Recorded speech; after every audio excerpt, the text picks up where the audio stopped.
Marie Giffard, co-directrice générale de la société familiale Giffard, liqueurs et sirops, également 5e génération de cette belle entreprise familiale. Donc chez Giffard, ça fait 1 an et demi qu'on travaille à la structuration de notre démarche RSE.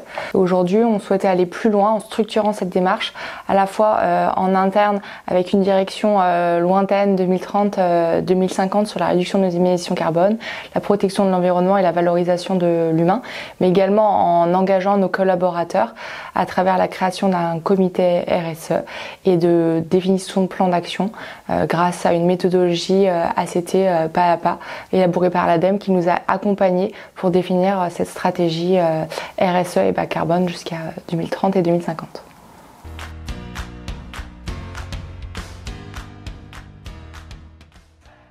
Le premier pas pour démarrer, c'est déjà d'avoir envie de se lancer dans cette démarche, parce que c'est complexe et ça demande aussi de l'énergie. Il faut dynamiser à la fois en interne pour engager ce que la RSE concerne vraiment tous les services, tous les collaborateurs, mais également, étant donné que c'est des sujets nouveaux, c'est des sujets complexes, trouver des bons partenaires aussi experts à l'externe pour nous accompagner dans la mise en place de cette démarche et dans ces réflexions. Et c'est vrai que ça peut paraître complexe ou ça peut paraître de faire peur quand on se lance, mais en fait il faut se lancer. On voit que c'est vraiment un sujet mobilisateur pour tous les collaborateurs.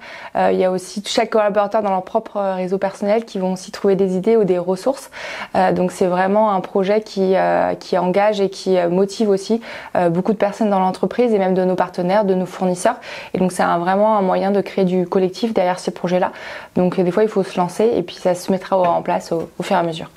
Et ce qu'on se rend compte, c'est le fait d'engager la discussion avec nos partenaires autour de la RSE.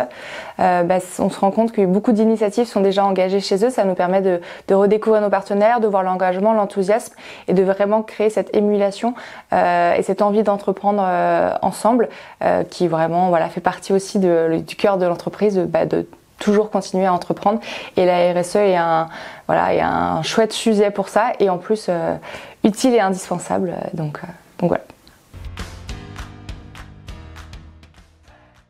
Ma recommandation, ça serait de vraiment partager, d'échanger avec d'autres entreprises, d'autres personnes autour des sujets RSE pour voir comment ils se sont lancés. Et c'est des sujets qui vraiment nécessitent de la collaboration, de l'échange, du partage. Et puis voilà, d'avoir confiance en l'avenir et de tous les projets que les entreprises vont mettre en place dans le sens pour préserver la planète.